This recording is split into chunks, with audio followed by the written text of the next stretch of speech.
for a while. Right. Oh, got the on air. Okay, that's official. We can start the meeting.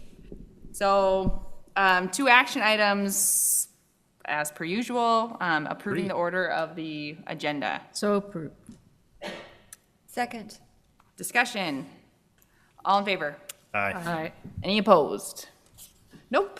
Okay, on to the minutes of the April 16th meeting. Move to approve. Second. Discussion. All in favor? Aye. Aye. Any opposed? Nope, okay. That is approved as well. So let's move over, and Sunny is already set up over there, ready to go. We'll do the staff report with Sunny. All right, so staff developments and updates. So Cheryl is hiring for a new page. They are reviewing applications right now. And there is a little bit of an update. So it's no longer a conditional offer. An offer has been extended for the technology assistant, the LA3 position, and they are going to start on June 3rd. So we're very excited to get that position filled. And I don't know if you've been in the library recently, but you should go check it out because we have recently just switched the LP and the bio section. Bio was taking up a little bit too much room, and LP needed more, so we moved them around and gave them both an appropriate space. For those of you listening at home, LP is large print. yes. And bio is biography. I'm throwing out library lingo here, which I complain about all the Careful, time. Sonny. I'm a hypocrite. So very exciting. We've got a lot of really great feedback from it. People really like the switch. Upcoming events. So some of the smaller ones we've got coming up in children's, this is the last week for the Battle of the Books, which you might remember from previous sessions. So this is the last week to get that voting in, and then the winners will be announced on May 28th. So keep your eyes out for that. In adults, we have the May gardening series. We're halfway through it right now. Tonight, we actually have the worm bin composting. That starts at 7. No pre-registration required. Just go in, learn about how to vermicompost under your sink. It's really great. And then that's going to conclude on May 28th with the blossom barter. So people are encouraged to bring cuttings or samples of their plants and exchange them with other people. And then we have restorative yoga sessions are still going on, so anyone can come to them. We just ask that they bring their yoga mat, and that it is recommended for adults. We also have on the 22nd at Maine at 7 p.m. the Weather Storm, how the 1957 tornado inspired a musical. So we are going to have the writers, Tracy Frank and composer Topher Williams. They will be there to talk about this creation and how it affected the community. So it should be pretty engaging. And then we have a bunch of events for all ages and families. On May 19th at the main library, starting at 1:30, we're going to have It's a Bio Blitz. This is in partnership with the Audubon Society. So at 1:30, they're going to have a short orientation, and then they're going to walk around the Audubon Society's, or Audubon Dakota's, nearby urban woods and prairie sites, and they're going to document birds, lizards, insects, plants, what have you, and just look at all the biodiversity that we have in the area. So it should be fun. Pre-registration is required for that, so they will need to call Children's or go online to register. And then along that same theme, on the 20th at the Century Cinema at 6:30, so this is an outside event, we are going to be having a screening of Backyard Wilderness. So it's kind of a getting back to nature film. It's going to be really fun. Again, pre-registration for that is required since it is an outside event, so they can call Children's and get registered for that. And then our big thing is the summer reading program starting up on June 3rd. That will run through August 10th. So this summer is a universe of stories. So we've got a lot of space themes. I don't know if you have seen our little promo video. If you haven't, they are excellent. So you'll get a kick out of them. So I highly recommend that. And we will also be starting at the same time the Fargo History Hunt. If you're unfamiliar with this, we pick out 12 historic buildings downtown. People get clues to them. They go around, they try to find each one, and each one gives them a puzzle piece, and then they get to keep that, and it's kind of just a family event that people get to do. So notable past programs and events, we've had quite a few. So the Celebrate Our Earth Day that we had at Maine, we had 40 people attend. That was a children's event. The Shopkins Sweet Shop, we had 20 people. The Play Day at West Acres was very successful. We made library cards, checked out items, and had crafts available. And they did over 4 story times for 550 people. So it was a pretty big event. And then we also had the Worms Dirt and Gnomes Oh My gardening session in partnership with the North Dakota Master Gardeners. We had 64 people attend that. And then we had 2 big plus 100 events happen last month and earlier this month. The 10th anniversary celebration, we had 125 people come to that, so very well attended. And we also had a lot of people come, 150 come to see William Kent Kruger. So, a lot of good things going on. Any questions? Any questions for Sunny? I will say it was Lauren last year that was the liaison for that used to do Sunny's role. Mm-hmm. Yes, and so Lauren, because Lauren's the one that does the promotion videos, right, for the kids program. She's Yes. one of the people in One it, of them, okay, because I remember they played the promo and they come up with like is it a rap or like it's a musical or they kind of, It's, there's music well, you can involved. go on the website and see it. Okay. And if, maybe we'll have Amber or one of the children's people come in maybe next month and we'll Give us give you a screening, A screening, private there it screening is. of the promo. There is singing in it, so Yeah, it seemed both like it was- Lauren and Sarah Nelson are Yeah, singing. they write, but they like craft it from scratch, right? Yep, And they yep. film it, and it's just it's a thing. It's right? excellent. Yes. Well, it seems like you guys have been busy again, and people are out of hibernation and attending. So in high numbers, especially at 551 at West Acres. So I mean, there's other people there, but still, it's all us. We'll take that credit. It's fine. wow. All right. Well, thank you, Sunny. Yeah. Let's move on then to the director's report. Yeah, and just to kind of bookend with what Sonny was talking about, I want to thank Carlos for his program, kind of kicking off the 10-year anniversary. I thought the 10-year anniversary events, it was great. It was really a great opportunity. Again, thank you, Carlos, for your contribution. And to the friends that really made it happen. They brought William Kent Kruger and really supported the main event when we had the food and everything. I mean, there were no leftovers. No. Everything They've was gone. Yeah. It was really a great opportunity to thank the community and the stakeholders that really made it happen back in the day in terms of all our buildings, so that was huge. In terms of my report, one of the big things there under Goal 5, I attended a city finance committee meeting, and what was with that is we had budgeted for this year $24,000 to replace the shades in the community room. And working with some folks, we discovered that those were still under warranty after all these years. And we got those replaced and fixed prior to the 10-year anniversary for free. Wow. It was wonderful. Then the idea was, well, we have the rest of the balance of some furniture at Maine, the orange cushion chairs, which we have a number of, which after 10 plus years have seen a lot of use.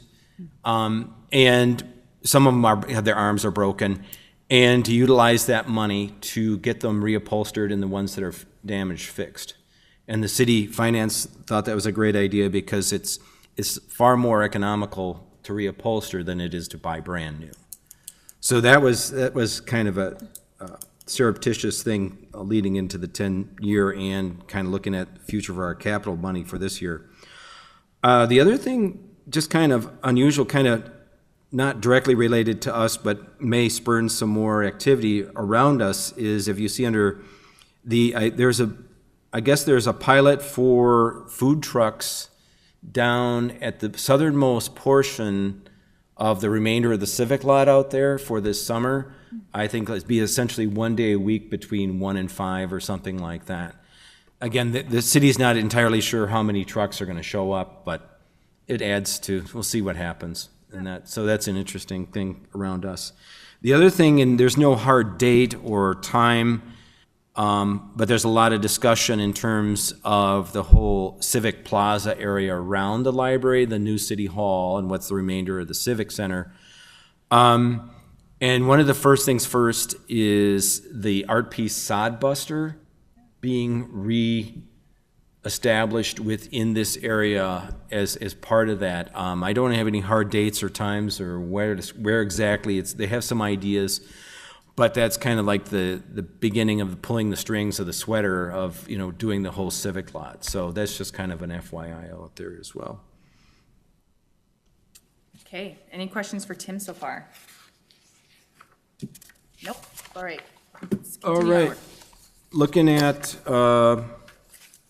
usage, attendance up is a little bit over last April. Year to date, we're still down 4% with still thanking the wonderful weather we had for the first quarter and a half of the year. Though program attendance has been strong, I think it's been boosted by a lot of the things that obviously Sunny was discussing. You can see that, which is always exciting. Volunteer hours down a little bit. Internet signups, they ebb and flow down this year. Electronic activity still down. I would say though, we're getting a lot of good assistance from IT and the communications office in the city in terms of how we want to fix up, especially our events calendar portion of our website. So there is a lot of movement there and we're happy about that. In terms of circulation, up almost 2% over last April, and year-to-date up just over 4% over last year, which comes to 13,577 more items circulated so far this year, which is exciting. Any questions for Tim so far? That is exciting, because last year we set a record, Correct. yes, and so if we're already, And the other exciting thing is it's not just strictly, if you see it, it's not strictly e-content, which that's not an issue, but print is strong as well. And that goes to a lot of the folks on staff that do a lot of the hard work of the ordering and picking the stuff and making sure it gets done and get on the shelves. okay. Any questions on usage? No, okay, let's move to finances. Sure. The first one is looking at donations for April's restricted. You can see the 7,236. The big number there is $7,000, and a big thank you to the Friends for giving us that money for the One Book, One Community. It's huge for them to give that. The other is amount of money for staff for shirts. In terms on the expenditure side, the $2,201, that represents all Friends money that were given for Crafternoons, the train table in the children's department, the history hunt that Sunny mentioned, and One Book, One Community is that's starting to be spent out for that program. In terms of books and materials, about 159 from a donation for Northport. And again, the Friends giving us $576 for the book page. That's 3 separate subscriptions for the 3 locations. It's very popular, and the Friends get to put their name on it, so it's kind of a good thing for them as well. And another big thank you to the Friends, as you can see down there during the staff development, as I almost wore it today. I probably should have. I'm not much of a model, though. The Friends gave us money so we could buy the staff all zip, pullovers. Like what you're wearing? Yeah, but far nicer. They're light blue, and it said celebrating a decade of growth with the logo on it. It was really good for folks, for staff to have that during that period. So again, thanks for the Friends. They've really stepped up, and especially the last couple months for us. in terms of operating, with 33% of the year lapsed so far, we're at just around 29% of the overall budget expended. Just keeping an eye on things. The second column there is new, the budget line. Is part of our system within city software. Every line has a numeric identity, and it's just for my continuity of going back and forth between their system and our system that have that numeric identity. So don't panic. It's not like we have $33 and we owe 29 or something of that nature. It's just that's the numeric identity of those individual lines within the budget. And year to date, just a little over 16,000 in terms of revenue for us. So, the short story in terms of finances is thank the friends. Yeah. Have you guys seen I know one of the goals was to reduce child fees and late fees and stuff. Have you guys seen a reduction in that? I don't know if we get it. In terms of revenue? Yeah. Yeah, I think so. I think, but if you also conversely, you see the increase in circulation of children's items, that's what we've also saw. And we knew that, sure, you know, you take a major thing like that and just say, well, we're not going to collect the fines. But again, I think we've never been put in the position on the city side to say, well, no, get that 50 cents from the mom of that kid. So, you know, it's more of, no, we've invested all the time in terms of identifying the stuff to put it on the shelves and knowing that it's high quality for them to have, you know, then we want it in their hands. Bottom line, however we can get it in their hands, that's what we want to do. So you are seeing the impact of reduced fees. And we're not, and again, no one has asked me to say, well, Tim, you're going to have to make up that revenue somewhere. Something like that. Yeah, but as long as we're meeting our goal. No, but, you know, I certainly, with that in mind, I've posited what we're budgeting, what I'm saying to the city, what we're going to come up with is much less than it used to be, just to consider that. And we will be discussing that later on in the agenda. Absolutely. 2020 budget proposal, but we'll see if anybody has any questions for Tim on the April financials. Anyone? Nope, I don't think so. So Tim, thank you for that. Next is the Friends of the Library report. We don't have any friends? Any friends? We've got no friends here. So, which I was curious, I don't know if you guys know how their book sale went. Did they have a book sale? They did, and Yeah. it was one of the better ones they've had in a while. Oh, good. Okay. They were very happy with it. Good, because yeah, they've been, it looks, as we learned from the And, you know, financials. and I think what happens from that is just, it depends on what you have on the shelf, on the tables. Sure, but it just seems like it's been He expensive.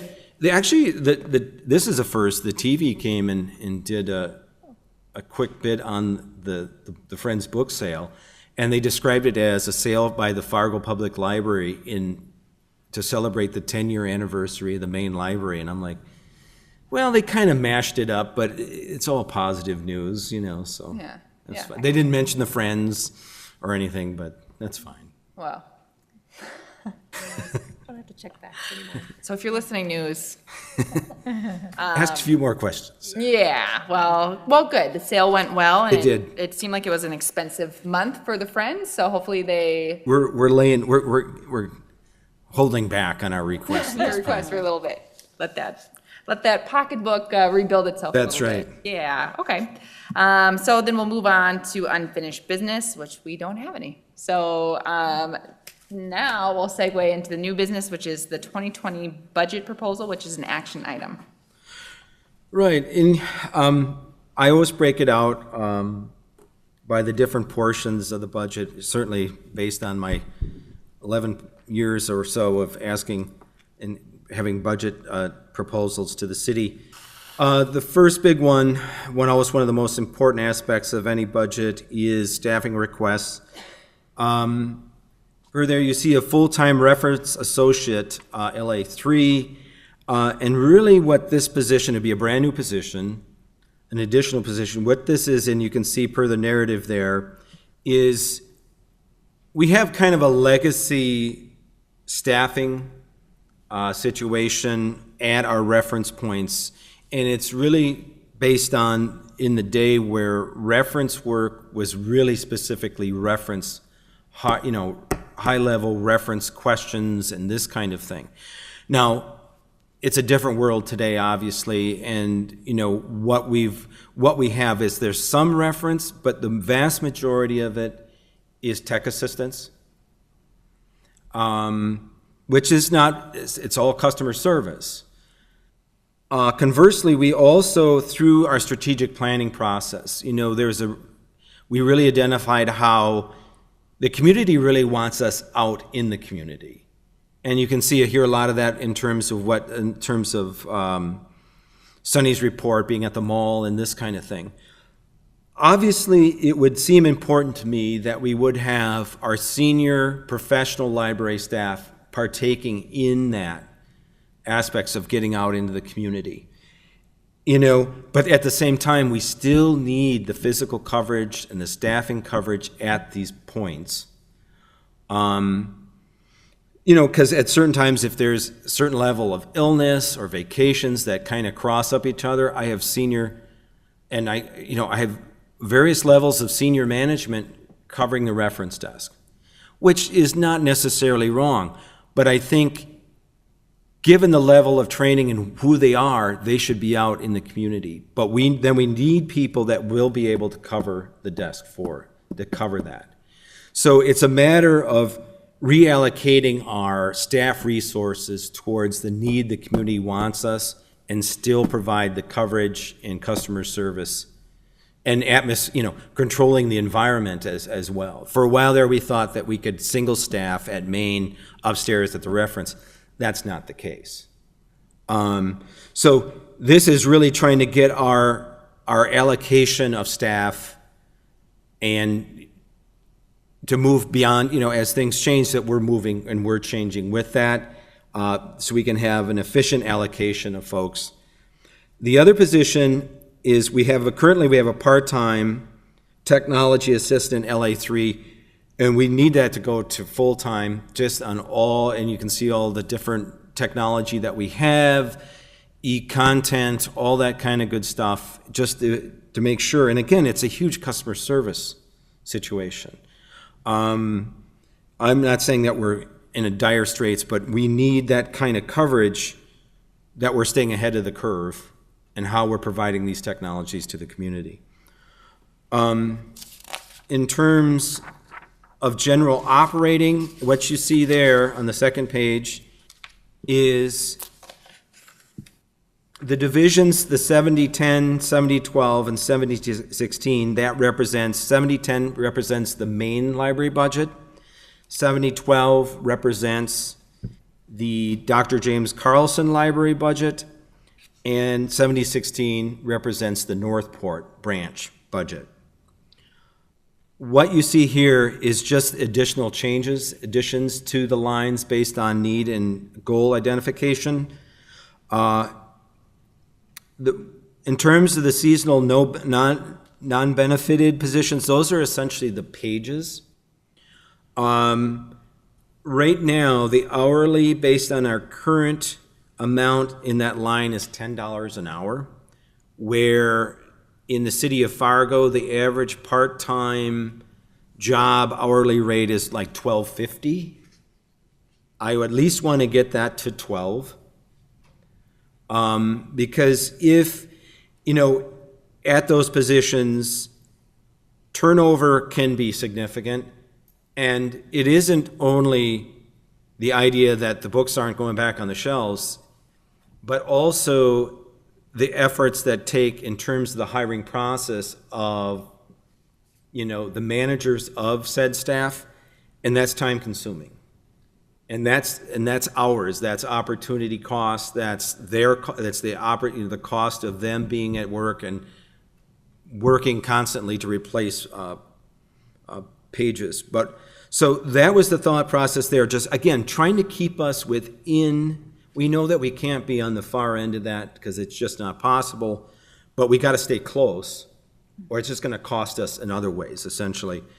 Security, that was increased, the $2,700 increase is just based on what I hear from them internally, hourly increase based on contract.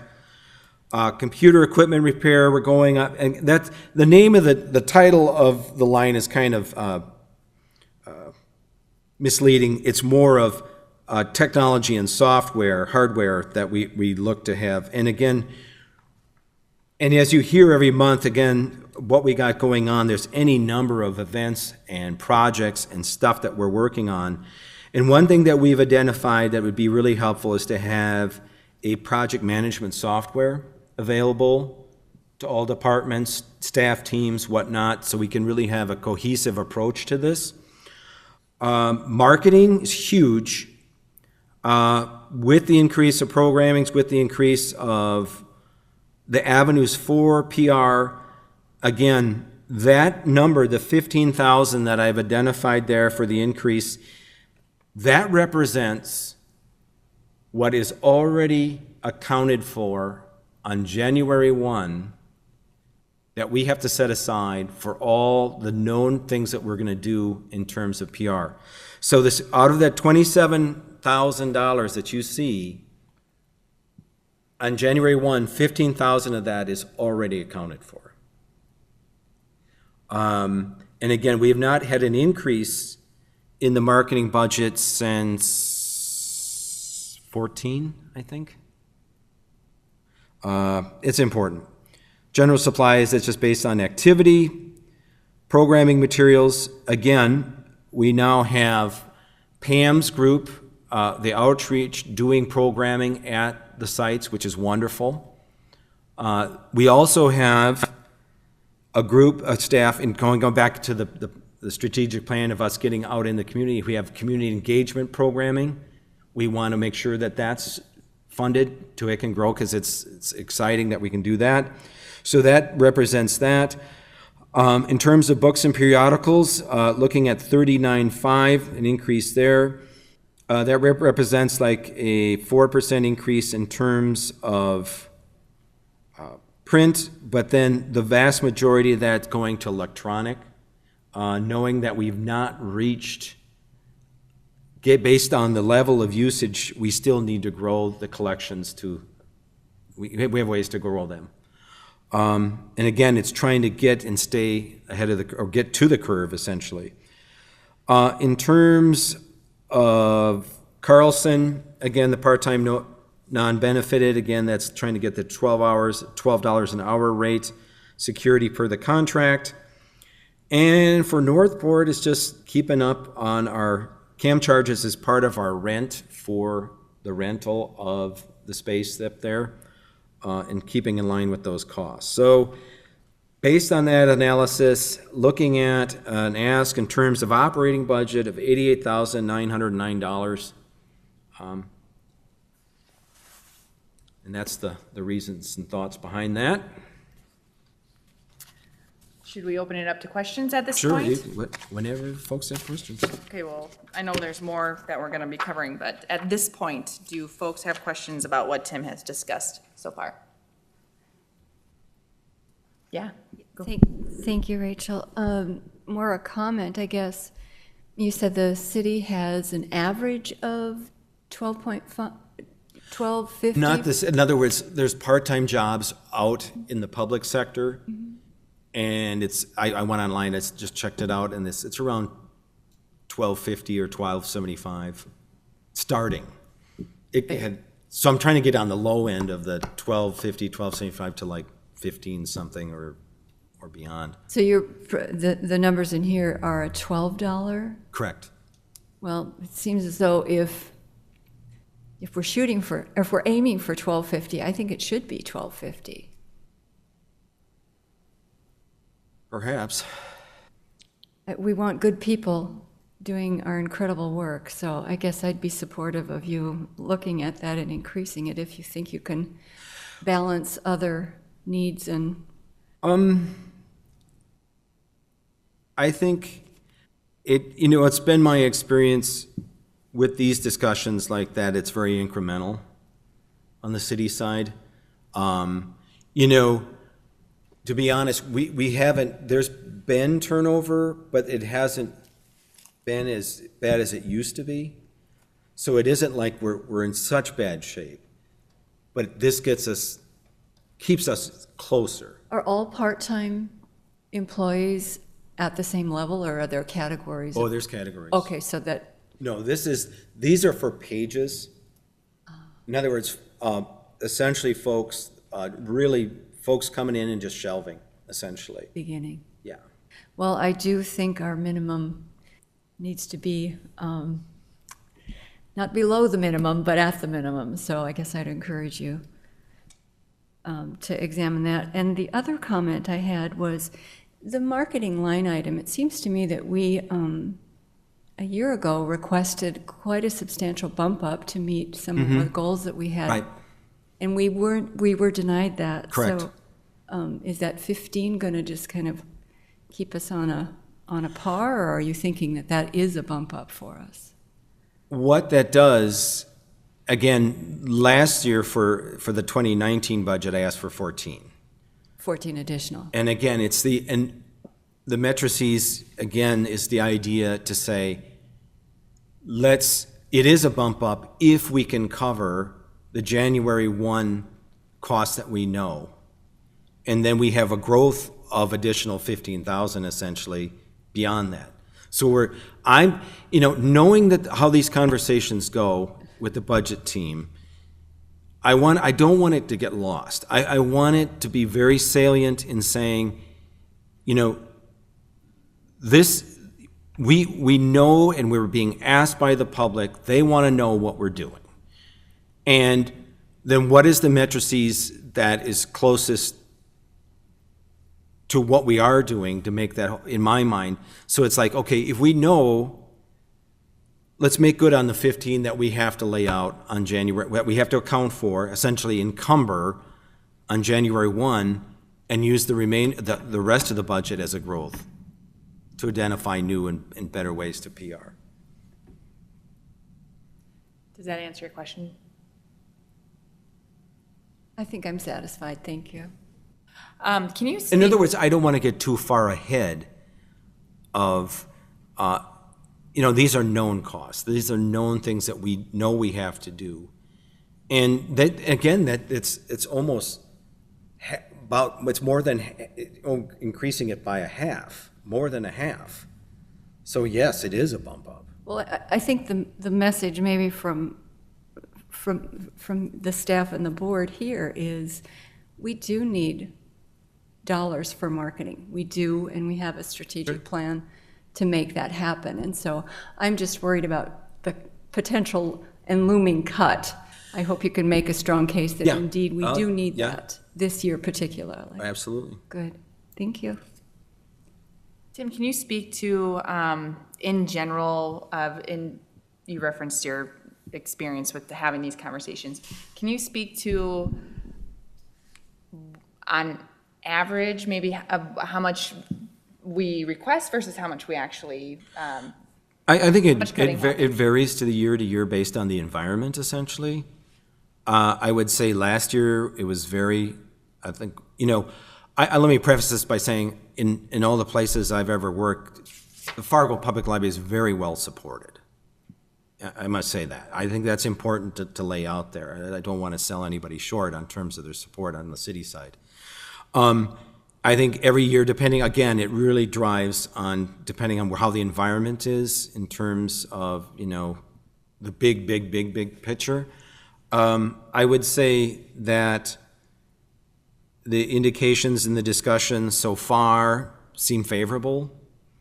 Again, and I think what's also important is I think it's absolutely essential in my position to walk into that discussion with very cogent, specific, well thought out needs in terms of increases, positions.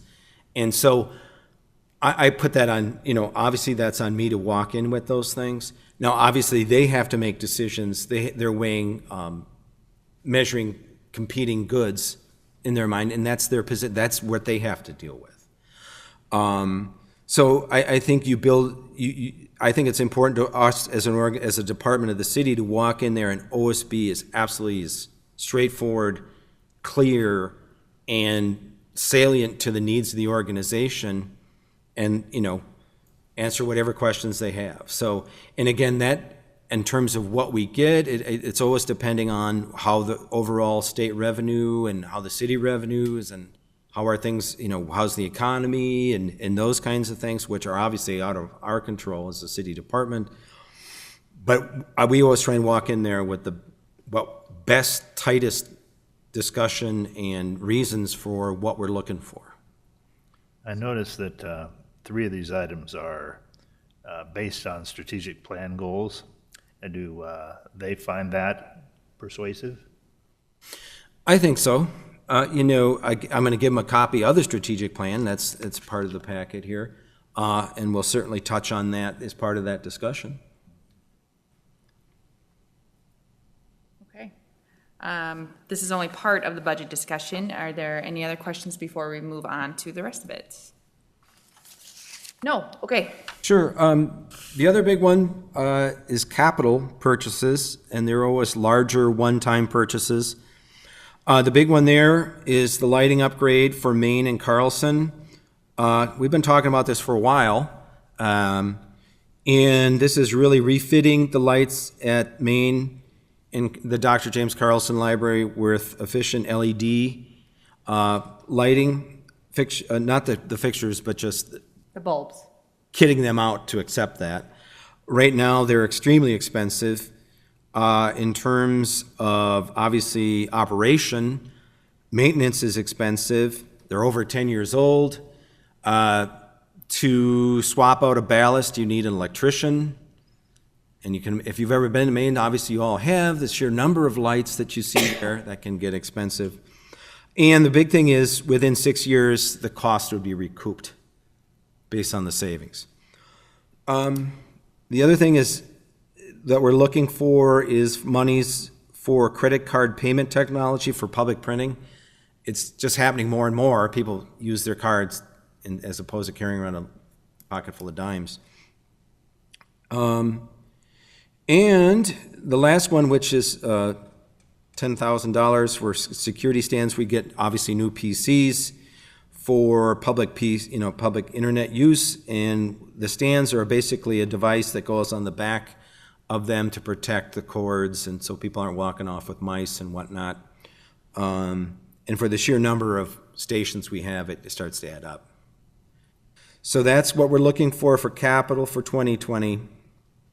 Revenues, kind of getting back to your question, Rachel, we're only positing $58,000 in terms of revenue, and again, that's a 12-month look back based on activity after the change. On children's fines, state aid has pretty much stayed the same the last year, and so does miscellaneous revenues, about the same. So in terms of proposals for the 2020 budget, that's what, if there's any further questions.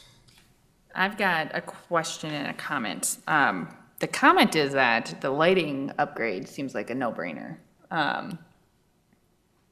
It pays itself off in 6 years. It's more green. It seems like, I don't know what support you have in terms of, with the people who get to decide the budget, but in terms of those kind of expenditures, but that one just makes sense to me for what that's worth. And then I have a question about the revenue. I know we're still early in the game on the whole sponsorship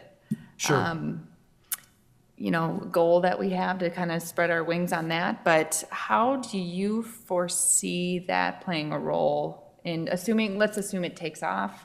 How do you foresee that? Maybe it's hard to plan. I see that, again, we limited it to 2 programs, 2 events, obviously Fall Jazz and One Book, One Community. Yep. We have a lot of legwork that we have to do on that project. Again, if it did anything, it would certainly help in terms of the PR side line in the budget. Because a lot of the amounts that we identified were for the idea of expanding PR for those particular events, the jazz and the One Book, One Community. So I think it would certainly be assist, again, we're just starting on this, so we kept it kind of narrow in scope to make sure that we can be really specific and it doesn't head in a direction we can't control, but it's more of, that would be a relief to the PR line, the marketing line, in a huge way. So ideally, that would more than cover what we need to do if it really took off, the kind of expenditures that we have for PR for those events. We got a ways to go in terms of that, but that's where I see the impact being. Sure. Not so much on the revenue necessarily, because it's going to be part of funding the PR for those particular programs. Sure. Other questions? Okay, are we going to discuss the 5-year projection? Yeah, I can show that. I mean, and again, the city has begun to ask us to look at 5-year estimations, and some of them are based on activity, some of the lines are based on percentage increase based on contracts and various things. And again, that's just an estimate. Things change from year to year, but it's always a good exercise to do that. 5-year staffing projections, that's important, looking out ahead. You can see they're already discussed in 2020. 2021 is programming becomes more and more a core growth mission for us as an organization. We need to identify a full-time adult programming manager for adult programming. That would be huge, great sea change for us. And it's not to diminish all the hard work and good work that's going on, but it would certainly give us an additional focus in that direction. It would be huge. The other, for 2021, again, getting back to it's the same idea as the full-time reference associate, LA3, again, building up kind of internal coverage to kind of also bolster the professional reference or librarian staff to do programming, to have that coverage. And then in 2022, identifying a full-time teen programming specialist to help with the teen librarian to grow those programming. And then out to 2023, full-time children's librarian, looking at growth there.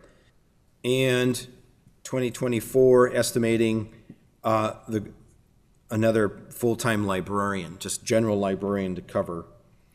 And that's kind of looking out 5 years. It's with those number dates, it's kind of like a science fiction story, but that's what we posited so far. In terms of capital, the big one, 2021, looking at facilities master planning.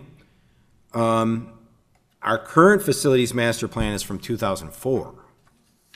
The world's a little bit different around here than it was back in 2004. Can you explain that a little bit, the master plan? I saw that it was from 2004, but can you explain exactly what that is? What it is essentially, the folks, we basically analyze current capacity of current facilities, how that can be improved, what's the overall growth projections of the city, how does that affect overall capacity, where are we going to be short in terms of that, hopefully you get somebody, you definitely want to get somebody when you do the RFP that knows something about libraries, obviously, and looking towards the future. So, how do you utilize current available space within the current facilities to stay ahead of the curve in terms of usage and technology, but also posit what the future should look like in terms of facilities going out 5-10 years. So this is, because this sounds like it overlaps with our strategic plan and some of the... The strategic plan, I would say, focused on in terms of service. Now, obviously, facilities are tied into services. But this is really getting into square footage, this kind of thing. Now, again, our strategic plan was only posited for 3 years. Right. And it's 2019. So we got another year or so, or a year and a half, or whatever.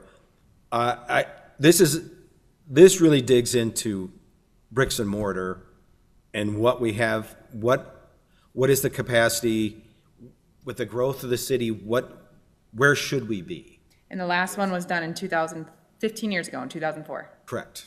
So is there any sort of discussion about having a new plan? This is what this is. This is this 5-year outlay? No, the facilities master planning posited in 2021 To undertake a new. to replace, Okay. obviously. Okay. Now, I'm tracking. right, it's another way to say, okay, the last one we did was back in 2004. Yes. Now, I would say that in the interim, obviously, we just got done celebrating the 10 years of the main library. When I got here, obviously, the main library wasn't even built, and we weren't focusing on doing another facilities plan. We had to get caught up through a series of 2 strategic plans in terms of our service model within those 3 locations. And I think the staff and everybody did a tremendous job to see if you can listen every month about what we're doing. So I wouldn't say that we were derelict in terms of a facilities master plan. I would say that we were doing first things first in developing service plans and service ideas from the community to build that out in terms of within the facilities and without the facilities. Now, having that in place, yes, anything that talks about 2004 is not even relevant. Right. Well, so, because 2021 is when we're going to be scheduled to do our next strategic plan. So are these going to be happening at the same time? I think or there one or the other? might be some kind of commingling. Okay. I don't see hiring. 2 separate, It would be, one place to do, yeah. or how the city want, I'm open to discussions with the city, or however we want to get this done, but we need something. Yeah, and I know those discussions, having just wrapped up the other strategic plan, I know that those discussions start early and stuff, but, And this is why this particular lookout for 5 years for capital is so important. sure. And I'll be discussing this when I meet with them on the 31st. Okay. The budget folks, so. Okay, So yes, it's never a dull moment. yeah. Any questions on that? I know I kind of cut Tim off with that kind of questions about the facilities master planning, and I bet there's more, I don't know if you wanted to cover more on that page. Oh, sure. Well, the other exciting thing related to that is the city, and we met this morning, the city has they've created a head of facilities management, which is huge. And we had a great discussion and discussed all these things, and we certainly have that person on board as part of that process too, so it's just huge. The remainder there, self-checkout replacement, about 50+% of all checkouts happen on self-checks now. For 2022, looking at additional shelving at Carlson. And again, what we're looking at there is we have a teen area there that has this kind of glass wall or whatever, and it's nice and everything. It holds the cold in there, which is wonderful. But the idea of making that a functional space and replacing that with shelving, because shelving is such in short supply down there. 2023 shade replacement at Main. The good news is that got bumped out a bunch of years because prior to, the last 12 months or so, we finally have a vendor in town that repairs them and can be relied on. I know them at first name basis. Amazing what you learn. So we feel good about that. And going out to 2024, furniture, it's eventually going to wear out. We just anticipate that. So that's kind of looking out at 5-year at capital. And I added a copy of the strategic plan for the the budget folks. And so what you got there is essentially what I'm going to offer to the budget committee as part of my discussion for the 2020 budget proposal. Thank you, Tim. Questions for Tim on that? This is an action, go ahead, Jan. Quickly, just for the 5-year plan, no technology. How about, I mean, in terms of patron used computers? We're not going to wait 5 years on that. Well, You know, so- we have a budget line that kind of looking at, we're always looking ahead on an annual basis. Okay, so You know, you we do have that folks annually. instead, right, we're not, with the amount of change, you know, we really organically through the staff and the tech, Ben Doiber, our tech person, you know, that's really organic within the organization, and we, given the amount of change, we posit that as, you know, as things appear on the horizon, and, you know, we give it the due diligence of really analyzing whether, would this be a good fit for us? I think we got a very intellectually aggressive staff that when they go on to different conferences and stuff, the Wi-Fi widgets that we're now circulating, that's an example of technology that crossed the radar of a staff person at a conference and brought the idea back, and we kind of vetted it, had the discussion, they kind of played with it, boom, got it out there, all checked out.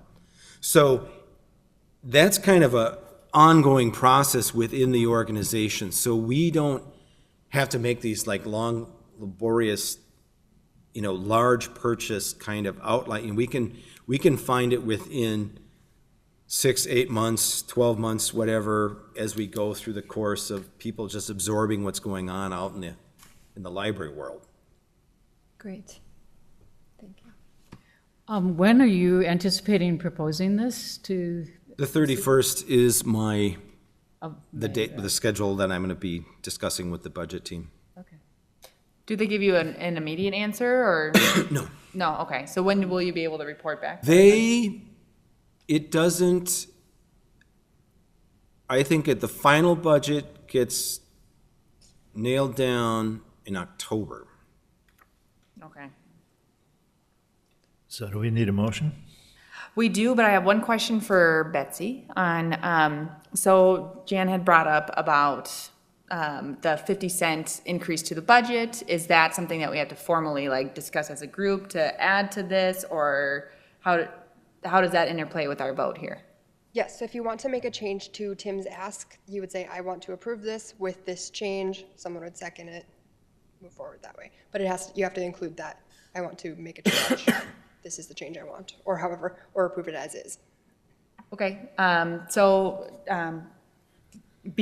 let's talk about that one first. What do folks support the extra 50 cents to it being a $12.50 instead of just the $12 increase on the part-time page position? What do you guys think about that discussion that they had? I would add that right now it's $10 an hour. It's So- $10 The right now. proposal, Yeah, that's what we're proposing to Is go up from, to is be- $10 an hour. Yeah, to go up from $12 an 10 hour. to 12. From 10 to 12. From 10 to 12. And so I guess the discussion that we're having is, should it go to, if the minimum wage on average is about $12.50 for this kind of work, then should we go up to the $12.50? My only comment would be, and again, you're the board, is knowing these conversations, and it's always incremental, I'd rather deal with the potentially possible. I know maybe 50 cents isn't the breaker. But anyway, that was just my thought in terms of the amount. What do folks think? I think in an ideal world, it would really be nice to go up, but I'd be a little bit frightened about the response. Going up maybe higher than we can justify. Sure.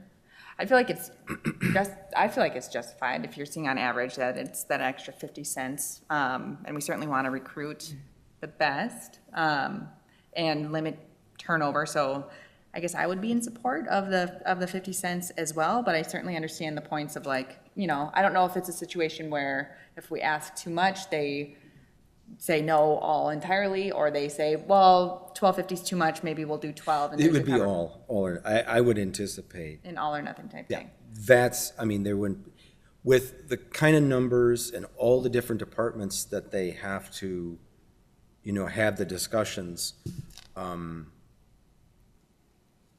Again, I'm not in there when the decisions are made, Sure. but it's been, in my experience, either it's there or it's not. Yeah, It's not like a percentage of what in terms of, it's like, if that line is, well, yeah, we'll support your increase on this line and this line.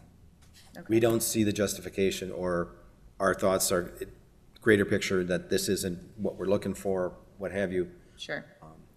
Carrie and Carlos, what are your guys' thoughts on $12 versus $12.50? I feel like he's researched it, so he knows, so I think $12 is a legitimate ask, and there's always room for incremental raises and things like that, I think, to be given. Carlos? Well, again, actually,